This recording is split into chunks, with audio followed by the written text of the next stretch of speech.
बिस्मिल्लाहिर्रहमानिर्रहीम। दोस्तों, आज की इस वीडियो में हम आपको बताएंगे कि जब हजरत मूसा अलैहिस्सलाम ने फिरौन से कहा कि अल्लाह ताला तुम्हें 4 बहुत बड़ी नेमतों से नवाजना चाहता है अगर तू ईमान ले आए, तो जब इसने इन नेमतों के बारे में सुना तो किस तरह इसका दिल मोम की तरह पिघल गया और फिर किस तरह इसको ईमान ना लाने के लिए किसने मजबूर किया। ये सब कुछ हम आज की इस वीडियो में बयान करेंगे।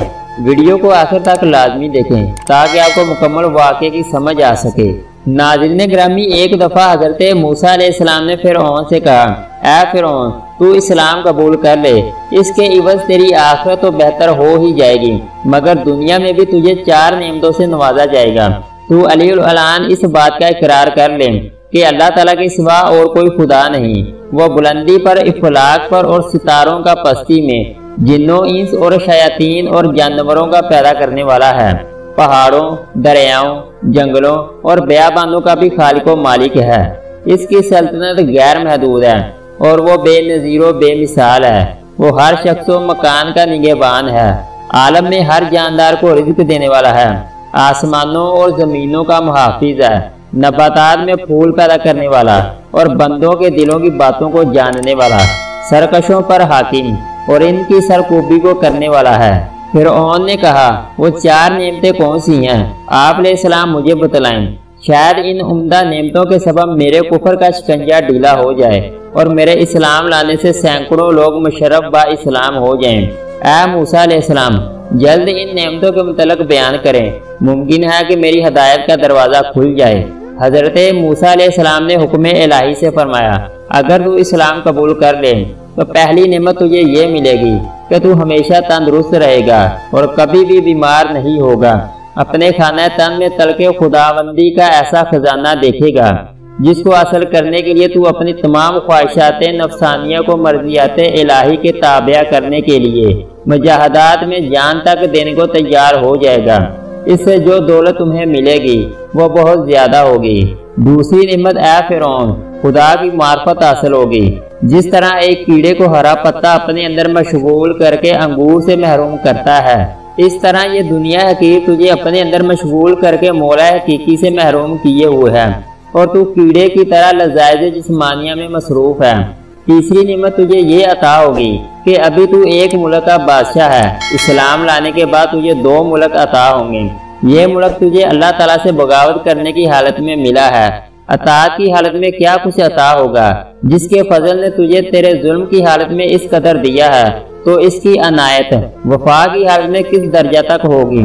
और चौथी नेमत ये मिलेगी कि तू हमेशा जवान रहेगा और तेरे बाल भी काले रहेंगे। ये बातें सुनकर फिरौन का दिल बहुत मुतासर हुआ। इसने हजरत मूसा अलैहिस्सलाम से कहा, अच्छा, मैं अपनी अहलिया से मशवरा कर लूँ। इसके बाद वो घर गया और हजरत आसिया रज़ी अल्लाह तआला अन्हा के साथ इस मामला में गुफ्तगू की। फिरौन ने आसिया बीवी से जब ये माजरा बयान किया तो इन्होंने कहा, अरे इस वादा पर जान कुर्बान कर दे, खेती तैयार है और निहायत मुफीद है। अब तक जो वक्त गुजरा है सब बेफायदा गुजरा है। ये कहकर वो ज़ारों की तरह रोने लगी। फिर इन्होंने कहा, तुझे मुबारक हो, आफताब तेरा ताज हो गया। हजरत मूसा अलैहिस्सलाम ने तेरी बुराइयों की पर्दापोशी की और तुझे दौलत बातनी देना चाहते हैं। गंजे का ऐब तो मामूली टोपी छुपा सकती है, मगर तेरे अयूब को तो हक ताला की रहमत छुपाना चाहती है। मेरी तो राय ये है कि तुझे किसी से मशवरा करने की जरूरत ही नहीं थी। तुझे तो इस मजलिस में फौरन इस दावत हक को खुशी खुशी कबूल कर लेना चाहिए था। हजरत मूसा अलैहिस्सलाम ने जो दावत तुम्हें दी है, कोई ऐसी वैसी बात तो ना थी जिसमें तू मशवरा ढूंढता फिर रहा है। ऐ फिरौन, ये अनायत तुझ पर खुदा की ऐसी है जैसे अबलीस पर रहमत होने लगे। ये हक ताला का मामूली करम नहीं कि तुझ जैसे सरकश और जालिम को याद फरमा रहे हैं। अरे मुझे तो ये ताज्जुब है कि इसके करम को देखकर खुशी से तेरा पिता क्यों नहीं फट गया और वो बरकरार कैसे रहा। अगर तेरा पिता खुशी से फट जाता तो दोनों जहां से तुझे हिस्सा मिल जाता। दुनिया में नेक नामी और आखिरत में नजात होती। अल्लाह वालों के आंसू जो जमीन पर गिरते हैं, फरिश्ते इनको अपने मुंह और परों पर मलते हैं और अल्लाह ताला शहीदों के खून के बराबर इन्हें वजन करते हैं। हजरत आसिया रज़ी अल्लाह ताला अन्हा ने फिरौन से कहा, तू अपने नफ्स को झुका दे, तकब्बर के बायस एराज ना कर تاکہ دریائے قرب حق سے تو مشرف ہو جاوے۔ دولت عظمیٰ اس قطرے کو ملتی ہے جسے خود سمندر طلب کرے۔ یہ تجھ پر نہایت ہی شفقت ہے کہ تجھے اس اصرار کے ساتھ بلایا جا رہا ہے۔ دریائے رحمت خود تجھے بلا رہا ہے، تو کیوں دیر کرتا ہے؟ جلد اپنے آپ کو ان کے ہاتھ فروخت کر دے۔ اگر تو بے دست و پا ہے، اپنی ذاتی صحیح سے اس دریا تک نہیں پہنچ سکتا، تو اپنے آپ کو حکم موسیٰ علیہ السلام کا بالکل مطیع کر دے۔ جن انعامات کا تجھ سے وعدہ کیا جا رہا ہے، تو ان پر بدگمانی مت کر، انہیں غریب و دھوکہ مت سمجھ، بلکہ ان انعامات کو جلد حاصل کر تاکہ تو کہیں غلط بینی سے دھوکے کھا کر برباد نہ ہو جائے۔ اپنی گردن خدا کے سامنے جھکا دے، اس کی بشارت سے خوش ہو جا۔ کب تک سرکشی کرتا رہے گا اور گردن تکبر سے اونچی رکھے گا؟ تو جلد محبوب حقیقی سے مل جا۔ وہ خالق و مالک تجھے تیرے گناہوں پر شرمندہ نہیں کر رہا، تو اس کا شکر ادا کر۔ خدا تجھے اپنے فضل سے اپنے تک رسائی کا راستہ دے رہا ہے، تو دوڑ کر جا۔ دیکھ تو صحیح اسے اے فرعون، اس قدر تیرے سرکش ہونے کے باوجود اس کا اکرام تجھے کیوں کر قبول کر رہا ہے؟ کیا یہ انعام اور عطائے شاہی قابل قدر نہیں؟ ایسا عجیب بازار کس کے ہاتھ لگتا ہے کہ ایک گل کے عوض گلزار ملتا ہو اور ایک دانے کے عوض 100 درخت ملتے ہوں۔ اس سوز و گدا کے ساتھ حضرت آسیہ رضی اللہ تعالیٰ عنہ نے رغبت دلائی کہ جلد از جلد وہ رجوع اللہ کرے۔ فرعون نے وہی الفاظ پھر سے دہرائے، اچھا ہم اپنے وزیر حامان سے بھی مشورہ کر لیں۔ حضرت آسیہ نے کہا، اس سے بیان نہ کرو، وہ اس کا اہل نہیں، بھلا اندھی بڑھیا باز شاہی کے قدر کیا جانے۔ نا اہل کے وزیر بھی نا اہل ہوتے ہیں۔ ہر شخص اپنے ہم جنس سے ہی مشورہ لینا پسند کرتا ہے۔ الغرض فرعون نے حامان سے ساری باتیں کہہ دیں اور اس سے مشورہ مانگا کہ اب مجھے کیا کرنا چاہیے۔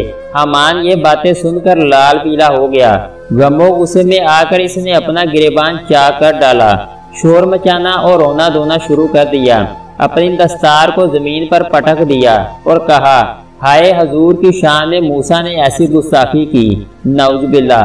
آپ کی شان تو یہ ہے کہ تمام کائنات آپ کی مسخر ہے، مشرق سے مغرب تک سب آپ کے پاس خراج لاتے ہیں اور سلاطین آپ کے آستانہ کی خاک بخوشی چومتے ہیں۔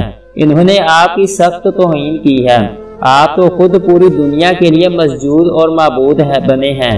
آپ ان کی بات مان کر ایک ادنا غلام بننا چاہتے ہیں۔ اگر حضور آپ کو اسلام کی دعوت قبول ہی کرنا ہے تو مجھے پہلے ہی مار ڈالیے تاکہ کم از کم میں آپ کی یہ توہین اپنی آنکھوں سے نہ دیکھ سکوں۔ آپ میری گردن فوراً مار دیں۔ میں اس منظر کو دیکھنے کی تاب نہیں رکھتا کہ آسمان زمین بن جائے اور خدا بندہ بن جائے، ہمارے غلام ہمارے آقا بن جائے۔ مولانا روم یہاں اس حامان بے ایمان کو مخاطب ہو کر سخت ناراضگی کا اظہار کرتے ہیں۔ کہتے ہیں، اے حامان مردود، کتنی ایسی حکومتیں جو مشرق تا مغرب پھیلی ہوئی تھی، مگر خدا کے قہر سے آج ان کا نام و نشان نہیں ہے۔ جو زہر قاتل مشورہ حامان نے دیا، اس کے بارے میں مولانا اظہار کرتے ہیں، یہ تکبر جو حامان میں تھا زہر قاتل تھا، اور اسی زہر آلود شراب سے حامان بدمست ہو کر احمق ہو گیا تھا، اور اس ملعون کے مشورے سے فرعون نے قبول حق سے انکار کر کے خود کو ہمیشہ رسوائی اور عذاب کے حوالے کر دیا۔ جب فرعون حامان کے بہکاوے میں آ گیا اور حضرت موسیٰ علیہ السلام کے دست مبارک پر دعوت حق کو قبول کرنے سے انکار کر دیا، تو حضرت موسیٰ علیہ السلام نے فرمایا، ہم نے تو بہت سخاوت اور عنایت کی تھی، مگر صد افسوس یہ گوہرے نایاب تیرے مقدر میں نہ تھے۔ جاہل، احمق اور بد کردار سے اچھے مشورے کی توقع ہرگز نہ رکھو۔ اگر عورت بھی صاحب کردار ہے تو اس سے مشورہ کر لو، وہ تمہیں اچھا مشورہ دے گی۔ بیوقوف کی صحبت سے تنہائی بہتر ہے، لیکن تنہائی سے بہتر ہے کہ اچھے لوگوں کی تلاش جاری رکھو، یقیناً تم ان تک پہنچ ہی جاؤ گے۔ اگر آپ کو ہماری ویڈیو اچھی لگے تو اس کو لائک اور سبسکرائب کر دیں۔